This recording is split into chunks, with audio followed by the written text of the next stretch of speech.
Bonjour à tous et bienvenue sur LCI, l'événement, l'émission politique dominicale de la chaîne Info.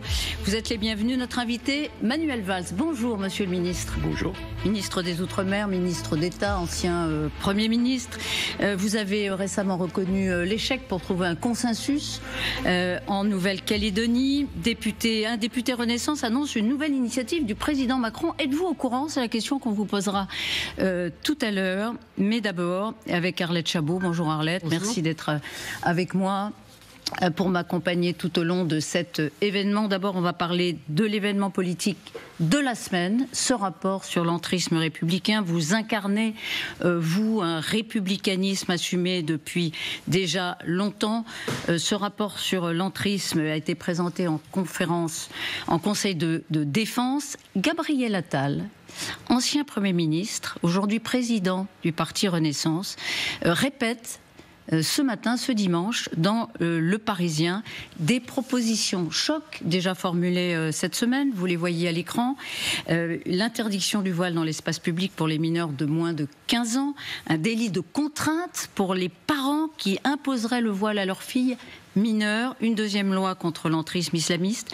D'abord sur la question du voile, qu'on interdirait aux mineurs de moins de 15 ans, il faut aller jusque-là. D'abord, laissez-moi vous dire que la publication de ce rapport sur le poids des frères musulmans dans notre société, plus particulièrement dans l'islam, la publication de ce rapport est bienvenue. Et il rappelle en effet le danger de l'islamisme, de l'islam politique, des frères musulmans, des salafistes qui veulent détruire la République et notre mode de vie. Donc moi je propose qu'on démantèle l'organisation des frères musulmans dans notre pays par tous les moyens de l'état de droit que nous avons, nous allons y revenir, et qu'on interdise de fait cette organisation.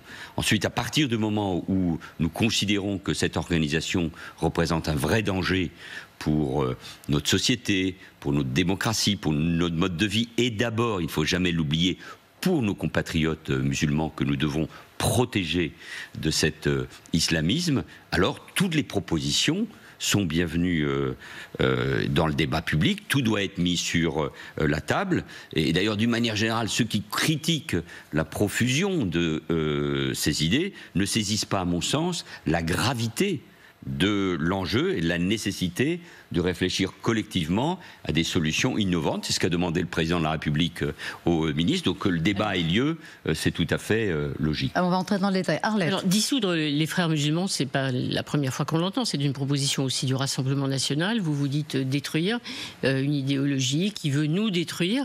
Mais après, comment fait-on? On se pose toujours la même question. Il n'y a pas l'association des frères musulmans qu'on pourrait dissoudre. C'est aussi de l'entrisme dans les associations. Donc comment peut-on vraiment combattre cette idéologie et effectivement cet entrisme, cette influence que veulent avoir les frères musulmans? À partir du moment où nous considérons que c'est un totalitarisme de la pensée, je rappelle toujours, nous y reviendrons sans doute, que le Hamas est une organisation liée, issue totalement des frères musulmans. Donc nous fixons un objectif, c'est un ennemi. Donc nous fixons cet objectif. À partir de là, nous savons qu'en effet, ils cherchent à séparer les musulmans du reste de la société, faire de l'entrisme. Donc nous avons des moyens, grâce à la loi séparatisme de 2020, portée par Gérald Darmanin, à nous attaquer à leur entrisme dans le monde associatif, dans les quartiers, dans le monde du sport, à l'école. Regardez les élus de la région sud, Renaud Muselier notamment, viennent de mettre en cause une école qui est d'ailleurs citée dans le rapport, proche des frères musulmans et qui recevait un certain nombre de financements. D'ailleurs, puisque nous parlons de financement, la priorité devrait, et mon collègue Benjamin Haddad, chargé des affaires européennes au gouvernement, l'a dit, à nous attaquer de front aux nombreux financements que les frères musulmans reçoivent des institutions européennes et de la Commission européenne. C'est-à-dire que c'est une nébuleuse, une internationale qui reçoit des financements public de l'Union européenne, c'est-à-dire de la France et du contribuable français, pour mener une guerre contre les valeurs démocratiques, républicaines et laïques. Donc c'est inacceptable. Donc ça, c'est déjà, c'est comme ça qu'on va détruire et interdire les frères musulmans. Voilà, on va détruire, dites-vous, en réalité on ne détruit pas une nébuleuse, mais on s'attaque à chaque fois qu'on identifie un lieu qui est pénétré par les musulmans, par les islamistes, pardon, par les islamistes. C'est ce que vous voulez dire. Je reviens sur le voile, vous ne m'avez pas répondu sur la question du voile interdit aux jeunes filles mineures dans l'espace public. publique. Vous y êtes favorable? Comment on fait?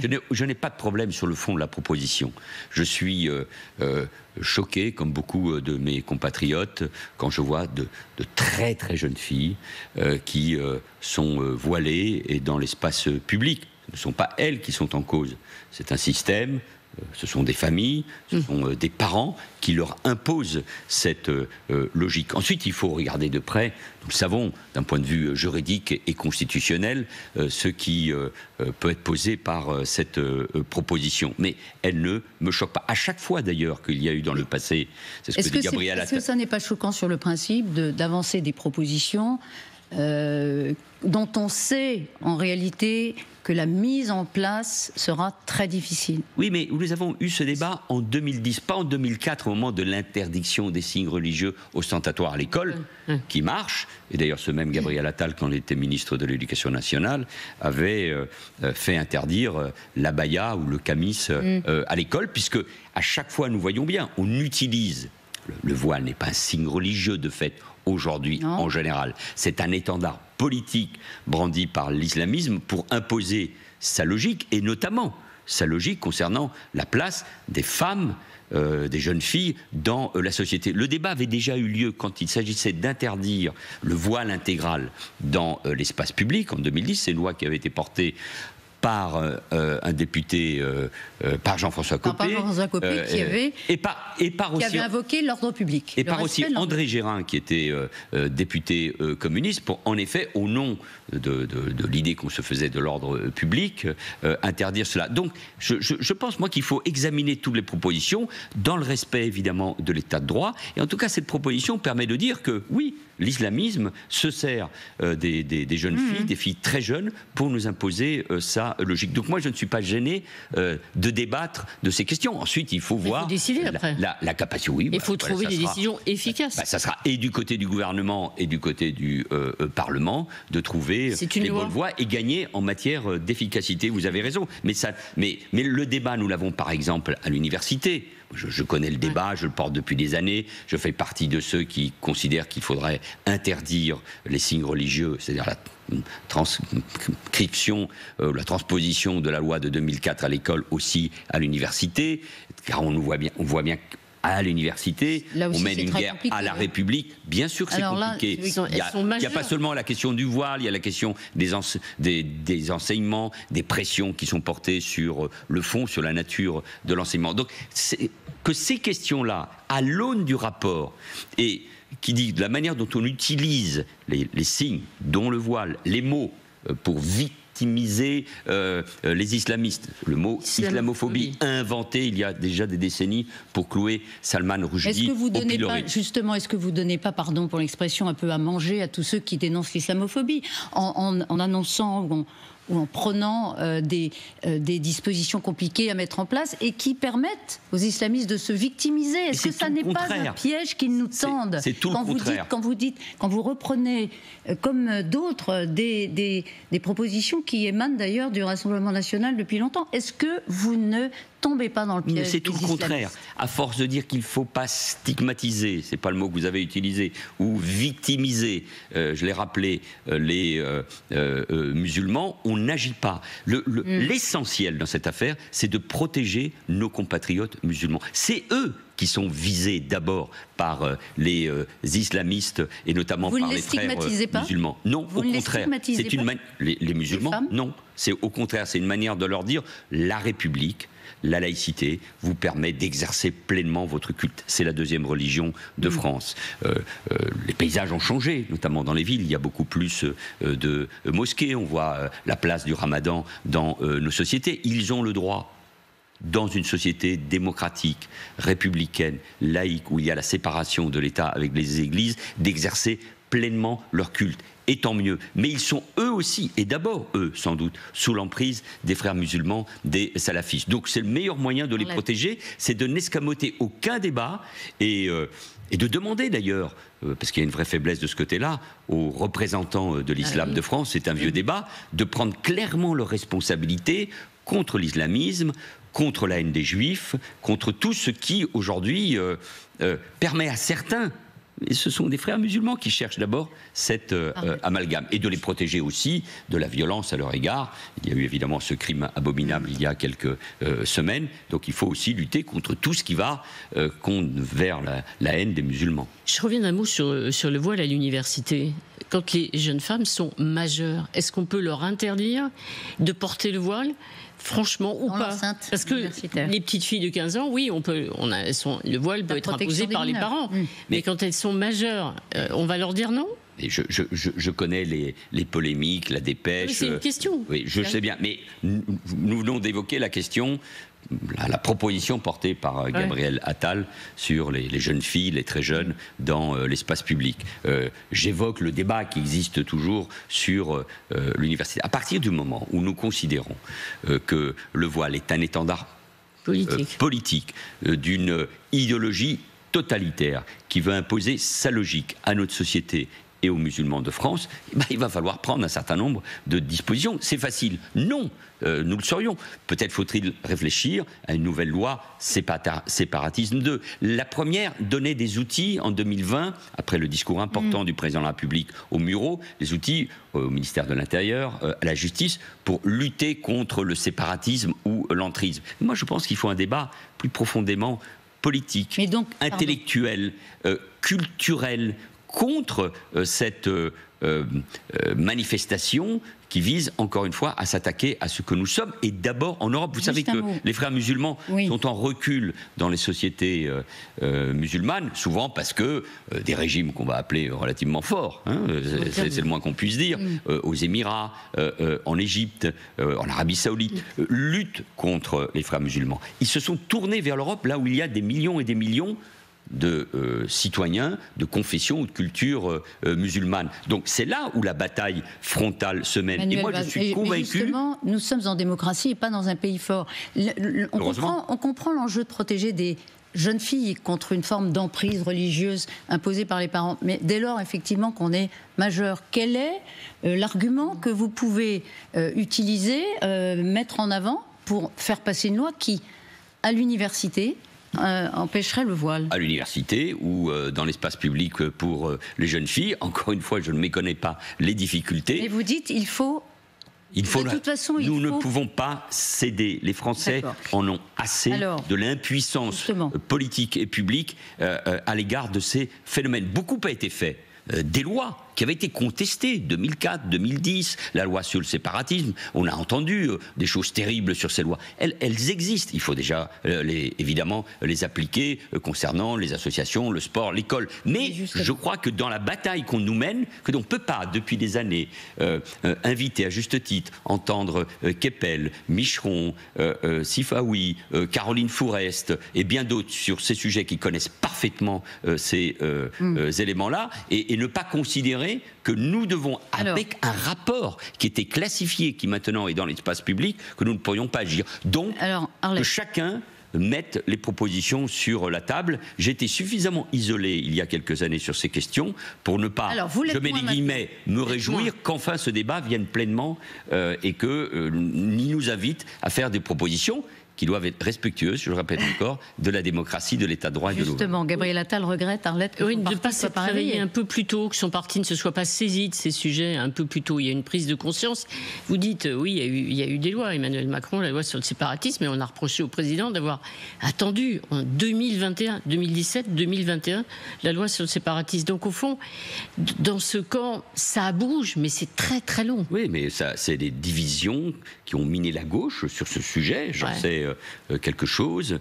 Ma bataille contre Dieudonné sur l'antisémitisme, mon engagement évidemment contre l'islamisme, ceux qui se déclaraient, ceux qui ne se considéraient pas Charlie en demi-cause. Vous connaissez parfaitement toutes les deux les tenants, les aboutissants de ce débat. Il a même lieu, en effet, dans le camp présidentiel, en moins jusqu'en 2020, où le discours des Mureaux, il faut toujours le rappeler d'ailleurs, terrible coïncidence, quelques jours avant l'assassinat terrible de Samuel Paty, qui annonçait donc ces lois sur le séparatisme, a marqué un basculement. Mais moi, j'ai toujours tenu le même discours, le même engagement. Je n'ai pas changé parce que je pense que quand on est un républicain, et notamment un républicain de gauche, mais un républicain, on ne cède pas sur le républicanisme, l'ordre public, la laïcité, l'école et et l'égalité entre les femmes et les enfants et donc la protection des femmes. Donc vous vous sentez moins seul aujourd'hui? Je me sens à chaque fois moins seul parce que quand j'entends,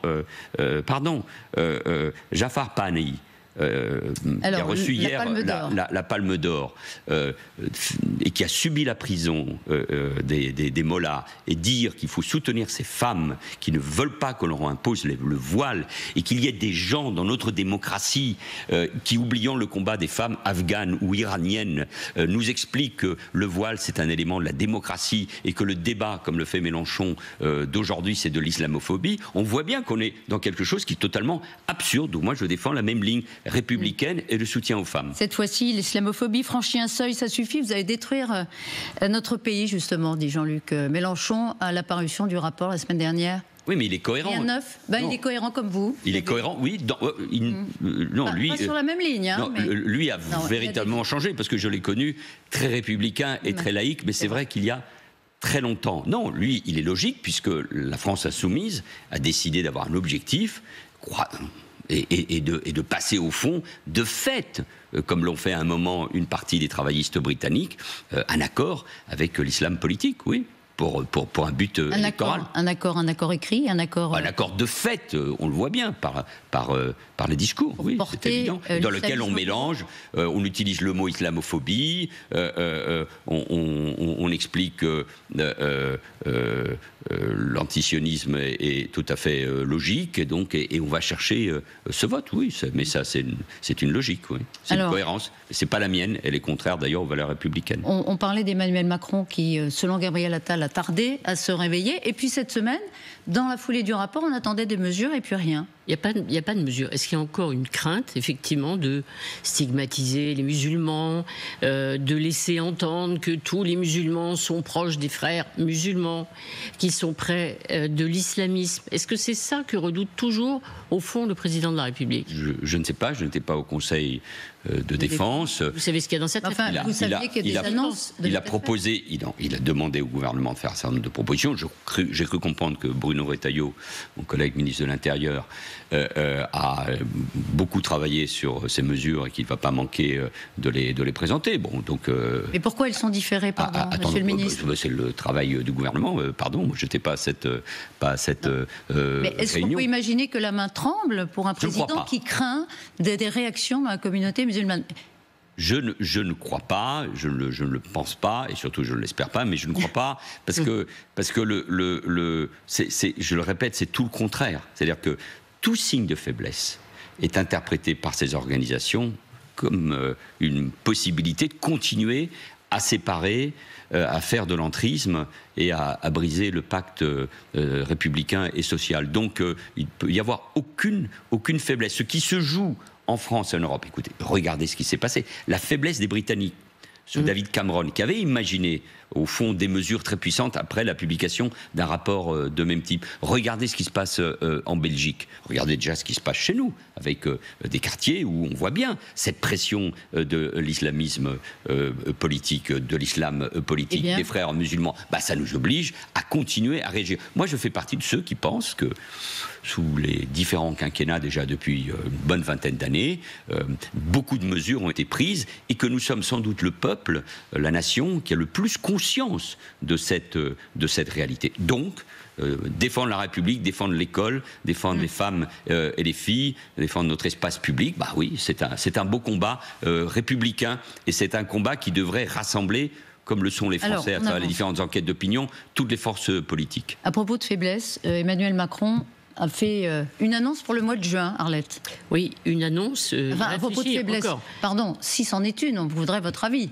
Oui, le président de la République réfléchit encore, dit-on à l'Élysée, à la possibilité de reconnaître un État palestinien. Est-ce que vous êtes favorable? Alors, il y aura une réunion, c'est dans le cadre de l'ONU, il pourrait y avoir effectivement une discussion avec l'Arabie Saoudite, une espèce d'échange où l'Arabie Saoudite pourrait normaliser ses relations avec, évidemment, Israël, et la France pourrait reconnaître un État palestinien. Est-ce que vous pensez que c'est le bon moment? Est-ce que vous pensez qu'il ne faut pas le faire maintenant? Est-ce que c'est de toute façon une reconnaissance laquelle vous êtes totalement opposé aujourd'hui, bien que favorable à une solution des deux États dans le cadre d'un règlement politique? Je suis favorable à une solution politique, même si c'est très difficile, à deux États. Parce que les Palestiniens, ils l'attendent depuis longtemps, ils sont sous l'emprise d'une autorité palestinienne corrompue et du Hamas qui évidemment n'a que faire de la cause des Palestiniens et qui assassine ceux qui s'opposent à sa logique totalitaire. Mais je suis favorable à la solution des deux États. Est-ce que les Palestiniens puissent maîtriser évidemment leur destin?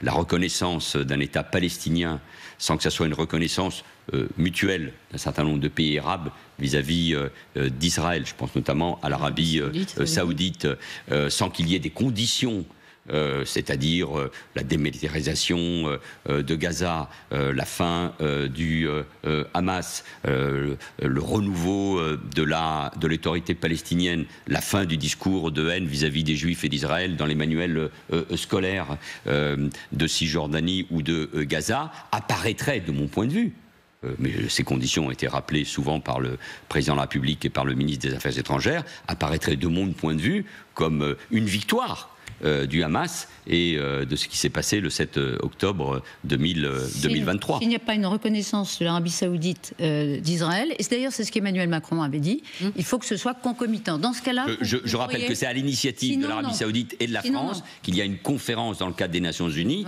sur ces sujets, bien évidemment. Donc sinon, non. Sinon, c'est trop tôt. Moi, je vous donne ma position. Voilà. Nous verrons bien quelle sera celle du président et de la République, mais du président de la République, pardon, et de la diplomatie française. Mais ça a été tout le temps la position de la France, oui à deux États, mais il ne peut pas y avoir une reconnaissance unilatérale qui ne se ferait sans aucune condition et sans une reconnaissance mutuelle. Ça serait donné, encore une fois, dans ce moment-là, une sacrée victoire au Hamas, alors que la guerre à Gaza dure avec ses souffrances, ses milliers de victimes insupportables, et alors que le Hamas est toujours là et retient surtout, ne l'oublions jamais, des dizaines d'otages. Le Hamas est toujours là et Israël, et surtout le gouvernement Netanyahou, est dans une guerre continue contre les Palestiniens, ou en tout cas contre Gaza. Mais c'est assez frappant d'entendre, dans ce contexte, l'ambassadeur israélien aux États-Unis, au moment même où il sort du lieu où a eu lieu l'attentat de Washington, où 2 Juifs ont été tués à l'arme blanche. C'est très frappant de l'entendre justement accuser la France de nourrir l'antisémitisme. Écoutez-le. L'antisémitisme est en hausse, non pas à cause de la réponse d'Israël, mais à cause de pays comme la France, qui dans ces circonstances, maintenant, demain, prévoit de proposer la reconnaissance unilatérale de l'État palestinien. Une réaction à cette accusation? Il y a beaucoup de mots faux. C'est pas la France qui provoque l'antisémitisme, et la France n'a pas reconnu de manière unilatérale l'État palestinien. Elle a dit qu'elle allait le faire. Ça a retenu l'attention, pour le moins, de Tel Aviv. Oui, mais ça, c'est des discours politiques à des fins de politique intérieure. Revenons à l'essentiel. Ce qui est vrai, c'est que au lendemain du 7 octobre, au lendemain de l'attaque du Hamas et du djihad islamique contre des civils innocents, contre des militaires aussi, contre des jeunes qui faisaient la fête, contre un mode de vie, contre une démocratie, dès le lendemain, le tsunami antisémite, au nom de l'antisionisme, avant même que Israël ne réplique, avait envahi la planète. Et donc il faut toujours revenir à l'essentiel. Ce n'est pas Israël qui a semé la violence, c'est le Hamas. Mais aujourd'hui, si on oublie, il ne faut jamais l'oublier. Emmanuel Macron dit sur TF1, il y a une dizaine de jours, ce que fait Benjamin Netanyahou à Gaza, c'est une honte, c'est une honte. Mais c'est ce que disent beaucoup d'Israéliens eux-mêmes. C'est ce que disent beaucoup. Regardez, dans la société israélienne, Israël d'abord est un pays ami. Ne l'oublions pas. Deuxièmement, c'est une grande démocratie. C'est au sein même de la société israélienne où il y a le plus de manifestations tous les samedis contre la politique de Benjamin Netanyahou, et pas que sur ce sujet-là. C'est en Israël qu'on ne supporte pas les propos, les discours des 2 ministres d'extrême droite qui veulent créer les conditions d'une épuration ethnique et religieuse à Gaza. C'est en Israël même. Donc faisons attention à ne pas criminaliser Israël, à ne pas mettre de côté de la société société internationale, cet État ami et démocratique. Dans un instant, faut-il taxer les plus riches? Est-ce que le macronisme n'a plus que quelques mois à vivre? Et la Nouvelle-Calédonie, une initiative qui serait portée par le président de la République, dit un député Renaissance, élu Nouvelle-Calédonie. Est-ce que vous êtes au courant? Vous nous le dites tout à l'heure. Vous regardez l'événement, l'émission politique de LCI. Manuel Valls est notre invité. Manuel Valls, je le disais tout à l'heure, ministre des Outre-mer, ministre d'État, ancien Premier ministre. Et justement, j'en appelle à votre expérience, Manuel Valls. Vous avez été Premier ministre.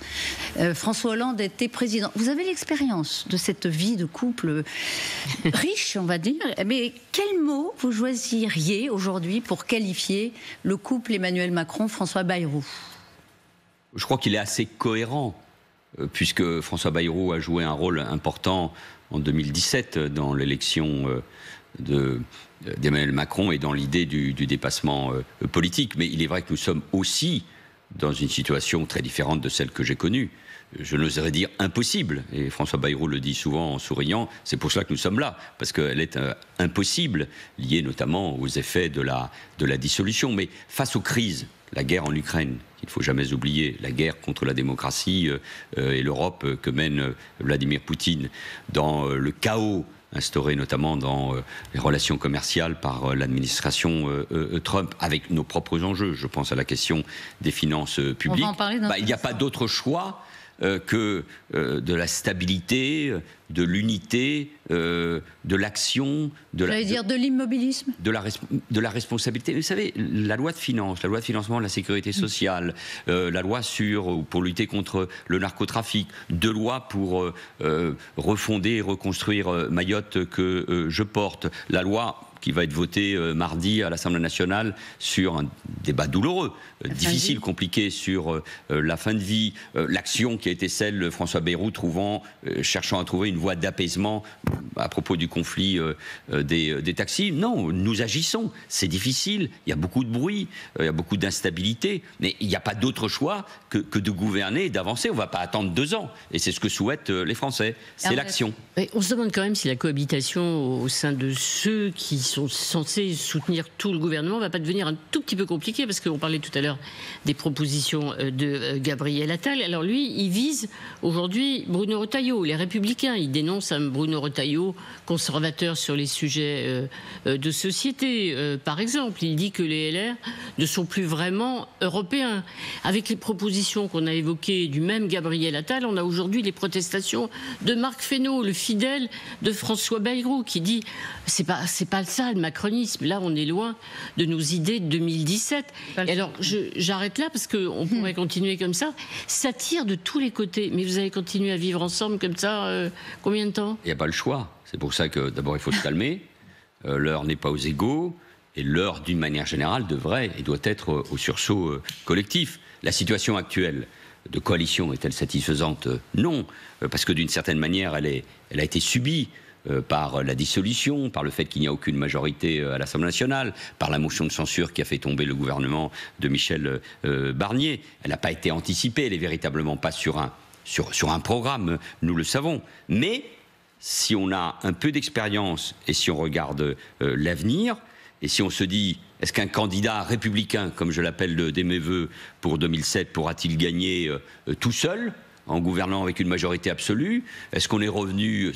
C'est une différence là avec Bruno Retailleau au débat traditionnel droite-gauche. Non, ça veut dire qu'il faut se préparer, et pas en s'invectivant, en rassemblant et en allant là où il y a des points de convergence. Donc il faut se préparer à ce qui est aujourd'hui subi et que soit demain véritablement choisi. Mais ce qui est aujourd'hui peu lisible, soit demain clair et préparé. Donc ça veut dire qu'il faut donner une réalité concrète à notre union actuelle, en créant, me semble-t-il, peu importe les moyens, mais une grande fédération politique qui regroupe Renaissance, le MoDem, Horizon, les LR s'ils le souhaitent, sans doute demain une partie de la gauche réformiste. Les partis ne disparaîtront pas, mais il n'y a pas d'autre choix. Demain, face à la gauche extrémiste, face à l'extrême gauche, face à LFI de Jean-Luc Mélenchon et face au Rassemblement national, il n'y a pas d'autre choix que ce dépassement, cette capacité à travailler ensemble, mais sur un véritable pacte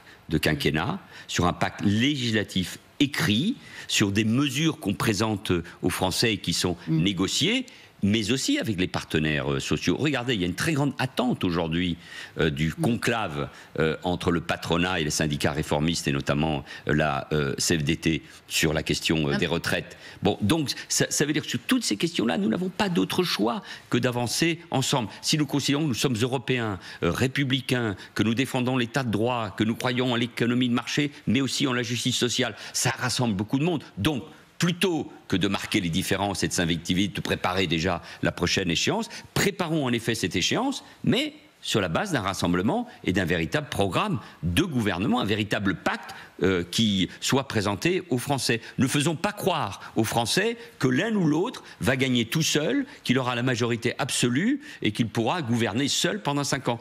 Je crois que nous avons compris que nous ne sommes plus dans ces époques. Nous sommes dans le moment, dans l'époque des coalitions, mais pas subies. Assumées, donc vous clairement. Dites, arrêtez de jouer les uns contre les autres. Regroupons-nous. Quel rôle vous jouez, vous ? Quel rôle vous voulez jouer ? J'ai de l'expérience, je ne sais pas si c'est une bonne chose, mais vous l'avez rappelé. Je suis au gouvernement à la demande de François Bayrou pour m'occuper d'un dossier difficile mais passionnant, celui des Outre-mer, de cette France monde. Il y a beaucoup de sujets et je le dis à ceux qui nous entendent et nous regardent, je suis concentré à 100% sur ce dossier, notamment la reconstruction de Mayotte, des solutions politiques pour la Nouvelle-Calédonie et la lutte contre la vie chère sur tous ces territoires. Il y aura d'ailleurs un projet de loi qui sera présenté en Conseil des ministres fin juin ou début juillet sur ce sujet majeur et qui crée des tensions et une séparation entre ces territoires et l'Hexagone. Mais mon rôle, moi, je veux jouer un rôle comme tous les autres. Vous l'avez dit, je ne peux me désintéresser de 2027, c'est trop grave, chacun dans notre oui, c'est-à-dire quel rôle, mais quel rôle voilà, en vous disant ça, en essayant de peser sur le fait qu'il faut construire une coalition. Ou alors vous voulez être un acteur, peut-être même... Je suis, en étant ministre d'État, je suis forcément un acteur. Je suis un républicain de gauche et je souhaite que l'idée que je me fais de la gauche républicaine, je l'ai dit tout à l'heure, l'ordre républicain, la laïcité, l'Europe, la justice sociale. Écoutez, est-ce que dans cette coalition, il y a un désaccord sur ce que le président est en train de faire, par exemple, pour soutenir l'Ukraine et pour unir davantage et rendre véritablement l'Europe plus forte? Je le crois pas. Est-ce que nous voulons que la France soit plus compétitive et que les Français travaillent davantage, comme le propose François Bayrou? Je pense que nous sommes d'accord là-dessus. Est-ce que l'école, la lutte contre les ségrégations territoriales et sociales dans les quartiers sont indispensables? Oui. Alors, est-ce que la question de l'environnement et la lutte contre le changement climatique est essentielle? Oui. Est-ce que nous pensons que le trumpisme, l'international réactionnaire, est un vrai problème pour nos sociétés? Oui, également. Je pense que tout le monde est d'accord sur ces idées-là. Alors, si nous pensons que la solution ne vient ni du Rassemblement national, ni de la France insoumise, et qu'il faut créer les conditions d'une majorité et d'un véritable travail de fond que les Français attendent, alors il n'y a pas d'autre choix que d'avancer. Et moi, je veux, modestement, avec respect et humilité, comme on dit en Nouvelle-Calédonie, je veux y travailler. C'est déjà pas mal, vous voyez. Chacun estime qu'il est le meilleur pour oui, ça. Juste d'un mot, c'est ça. Moi, c'est pas ce que je dis. Moi, je veux y participer.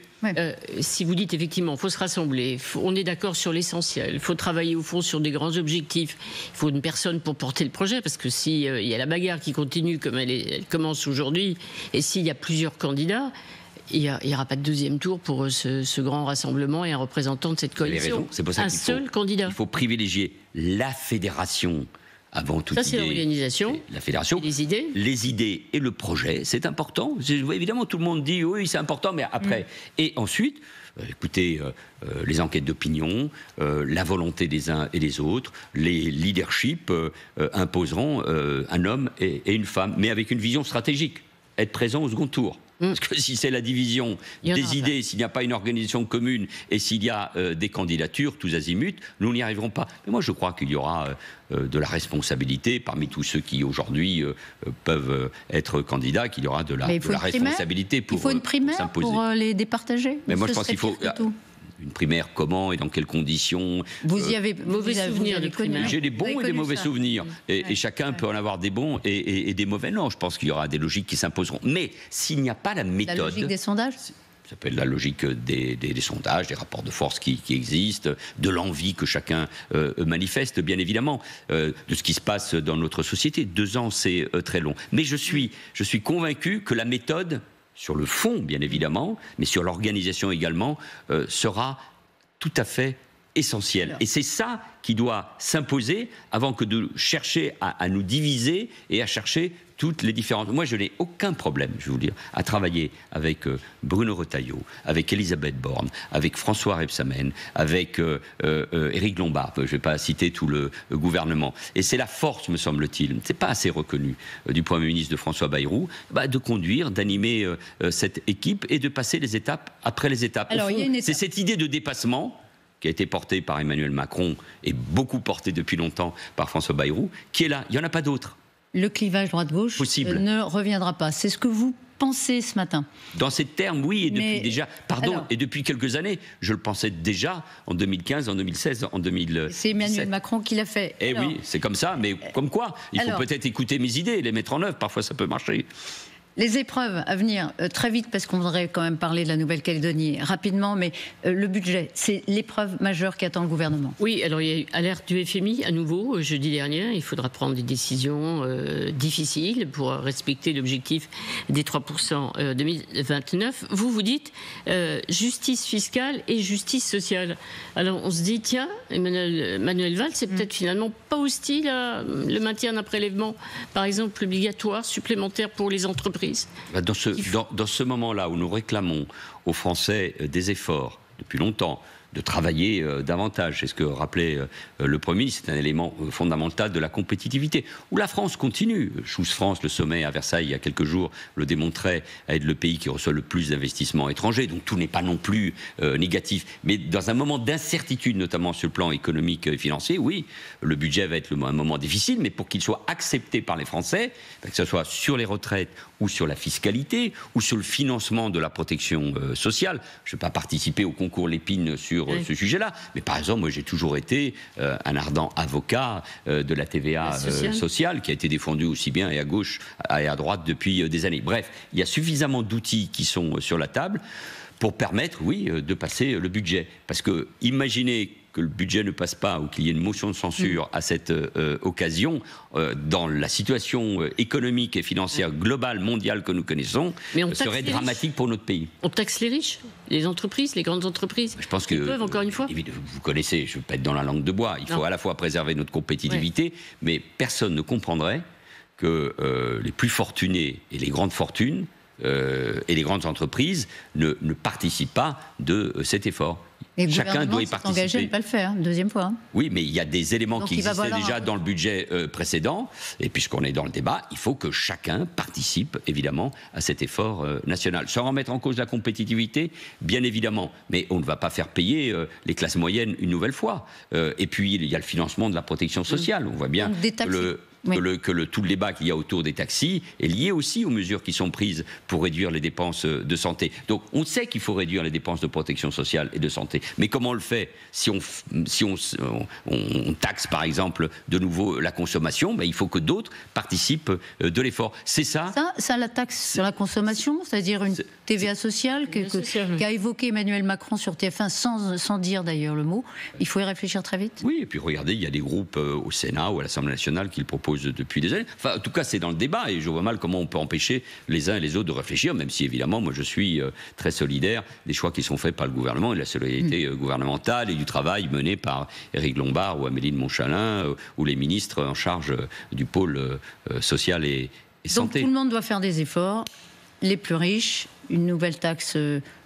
ou en tout cas une taxe alourdie. Je ne serais pas un républicain de gauche si je ne disais pas que la justice sociale et la justice fiscale étaient intimement liées. Il y a un sentiment profond d'inégalité, d'injustice dans notre pays, le sentiment que les classes moyennes sont prélevées par différents impôts, même si parfois ce sentiment ne correspond pas à la réalité, parce qu'il y a des impôts qui ont baissé ou qui ont disparu. Je pense à la taxe d'habitation déjà depuis quelques années. Mais ce sentiment existe. Donc si ceux qui, en plus, ont beaucoup reçu de l'État, je pense aussi au soutien aux entreprises qui ont des dividendes très importants grâce au travail des entreprises et donc de leurs salariés. Si ceux qui ont beaucoup d'argent qui gagnent beaucoup d'argent, ne participent pas à l'effort national, alors les ruptures, les césures au sein de la société vont s'approfondir. Alors, que se passe-t-il sur le dossier calédonien dont vous avez la charge, Manuel Valls? Vous avez reconnu l'échec des négociations. Vous y êtes resté plusieurs jours, vous êtes revenu et vous avez pris acte du fait que les deux parties en présence n'ont pas trouvé d'accord. Et le député de Nouvelle-Calédonie, Nicolas Metzdorf, membre de Renaissance, a eu un rendez-vous avec Emmanuel Macron. Vous n'y étiez pas ? Non, c'est normal que le président de la République reçoive des parlementaires, ça ne me choque pas. Et à la sortie, il a annoncé, vous allez le voir, une initiative dans les prochains jours pour relancer les discussions. En parlant d'Emmanuel Macron, je ne lui parlais pas de vous. Je pense qu'il est prêt à prendre ses responsabilités. Il m'a rappelé sa prérogative, qui est de traiter de la souveraineté de la France. Vous nous faites une traduction ? D'abord que Nicolas Metzdorf s'exprime, il n'est pas porte-parole, que je le sache, ni du président de la République, ni du gouvernement. Je discute avec Nicolas Metzdorf, avec Emmanuel Djibaou, deux députés de la Nouvelle-Calédonie, l'un non-indépendantiste et l'autre indépendantiste. Il y a eu, oui, un échec des discussions et des négociations à Nouméa, mais le dialogue continue. Le fil du dialogue n'est pas rompu, c'est ça qui me paraît. Vous allez nous le dire, mais est-ce que dans cette phrase-là, on a le sentiment, on a eu le même avec Arlette, que vous étiez désavoué par Emmanuel Macron, qui fait annoncer, non pas par vous, mais par un député avec lequel vous n'êtes pas forcément complètement d'accord sur la solution d'avenir de Nouvelle-Calédonie, c'est lui qui annonce que le président va... Donc on se dit, mais il est où Manuel Valls ? Si je n'étais pas en charge du dossier, si j'étais désavoué par quiconque, si je n'avais pas le sentiment de maîtriser le travail sur la Nouvelle-Calédonie, je ne serais pas devant vous. Je suis venu à la demande du Premier ministre, le Président de la République a évidemment accepté cette proposition, d'abord pour avoir en charge l'ensemble des territoires ultramarins, et pour trouver une solution pour ce qui concerne la Nouvelle-Calédonie. Que le Président de la République, sur notamment la question de la souveraineté de ces territoires, et plus que son mot à dire, mais c'est au cœur de ses prérogatives. C'est la clé de voûte des institutions de la Ve République. L'institution présidentielle, non seulement ça ne me choque pas, mais je trouve ça normal. Qu'il y ait des initiatives qui soient prises, mais pas du type de celle annoncée par Nicolas Metzdorf, et qu'à un moment on se retrouve avec le chef de l'État. Mais ça a toujours été dit. Ça n'est en rien une nouveauté. Mais pardon, je le dis à tout le monde, que chacun soit clair, celui qui s'occupe à la demande du chef du gouvernement du dossier de la Nouvelle-Calédonie, c'est le ministre des Outre-mer, c'est moi, il n'y en a pas d'autre. Le problème ou l'interrogation qu'on a, c'est parce que Nicolas Metzdorf ou par exemple Madame Backès, qui est présidente d'une des régions du territoire, sont totalement opposés à la proposition que vous avez mise effectivement sur la table de la souveraineté avec la France. Ils disent tout simplement, vous êtes en train de donner la Nouvelle-Calédonie aux indépendantistes, donc ils vous contestent. Elle dit, Madame Backès, vous êtes disqualifiée sur le dossier. Oh, ça ne va pas vous aider, en dehors des polémiques. Bon, ok, mais ça ne vous aide pas. Entre vous, non. Non, mais vous connaissez. C'est un vieux jeu qui consiste à essayer de discréditer ou les commissaires ou les ministres en charge du dossier. Je ne suis pas venu au gouvernement, à la demande de François Bayrou, pour faire ou refaire ce qui a été fait par le passé et qui a échoué. Les discours radicaux, le passage en force, la disqualification de l'État, entre autres, ont conduit évidemment aux violences inacceptables, bien sûr, qui ont commencé le 13 mai 2024. Il y a eu 14 morts, dont 2 gendarmes, plus de 2 milliards de destruction de biens publics et privés, une économie exsangue, une augmentation du chômage et surtout le sentiment que rien n'est plus possible en Nouvelle-Calédonie, une forme d'échec du vivre ensemble. Donc, ma méthode ou notre méthode ou le travail que nous devons mener ne consiste pas à répéter ce qui a été fait par le passé. Et pour moi, j'ai 3 principes très clairs. Il ne peut pas y avoir de réforme du corps électoral, c'est ça qui était au cœur de ce qui s'était passé il y a 1 an. Ce qui n'est toujours pas réglé. Contre les Kanaks, contre les indépendantistes, contre le peuple autochtone. Il ne peut pas y avoir de référendum sans les Kanaks. Ce sont les leçons, pour ceux qui connaissent l'histoire, de 1997 et plus récemment de 2021. Et il ne peut pas y avoir de destin commun et de vivre ensemble sans tous les Calédoniens, quelle que soit leur origine. Et il faut essayer de créer les conditions d'un accord entre 2 aspirations contradictoires, l'aspiration à la pleine souveraineté et la volonté de rester dans la France. C'est ce que j'ai proposé. Le projet est toujours sur la table. Des discussions ont lieu. C'est compliqué, on ne va pas embêter les téléspectateurs avec ce sujet. Moi, je ne suis pas aussi sûr que cela, qu'on soit très éloignés les uns et des autres. À partir du moment où la sécurité, la défense, la monnaie, la protection des nouveaux Calédoniens est au cœur de cet accord, la nationalité bien évidemment. Donc on peut concilier ces aspirations, mais il ne peut pas y avoir de solution sans qu'on sorte du processus de décolonisation. La Nouvelle-Calédonie, avec l'Algérie, c'était la seule colonie de peuplement. Et la Calédonie est toujours, pour les Nations Unies, avec l'accord de la France, un territoire à décoloniser. Donc tant qu'on n'a pas réglé ce problème, et l'exercice du droit à l'autodétermination des Calédoniens, et bien sûr des Kanaks, mais tous les Calédoniens ont déjà eu l'occasion de s'exprimer par 3 fois et auront sans doute à un moment ou l'autre l'occasion de le faire. Tant qu'on n'a pas réglé ces 2 problèmes, on n'a rien réglé. Et moi, je veux éviter la confrontation, la guerre civile. Et depuis 3-4 mois, on a discuté, négocié, trouvé des voies pour éviter cette confrontation. Et je reste optimiste sur la capacité à trouver un accord. Il le faut. Il le faut pour la Nouvelle-Calédonie, pour la France. Et nous le ferons avec le président de la République, avec le Premier ministre, avec tous les acteurs de la Nouvelle-Calédonie. Et c'est moi qui porterai ce débat. Et c'est toujours vous le ministre. Merci beaucoup Manuel. Juste un mot, vous allez aller en Guyane. Je crois que la Nouvelle-Calédonie, ce sera pour plus tard. Vous y avez déjà passé un long séjour. Juste un mot, oui ou non, vous êtes d'accord avec la prison de sécurité, de haute sécurité que Gérald Darmanin veut faire construire? Cette prison était prévue depuis 2017. Donc il n'a rien annoncé. Bien évidemment, non. Il faut faire mais il faut toujours faire, vous savez, et ça vaut pour moi. Quelques secondes. Il faut toujours faire attention avec les territoires ultramarins, à la sensibilité, aux symboles, aux mots. Vous le lui rappelez. Hein. Merci beaucoup Manuel Valls d'avoir été l'invité de l'événement aujourd'hui.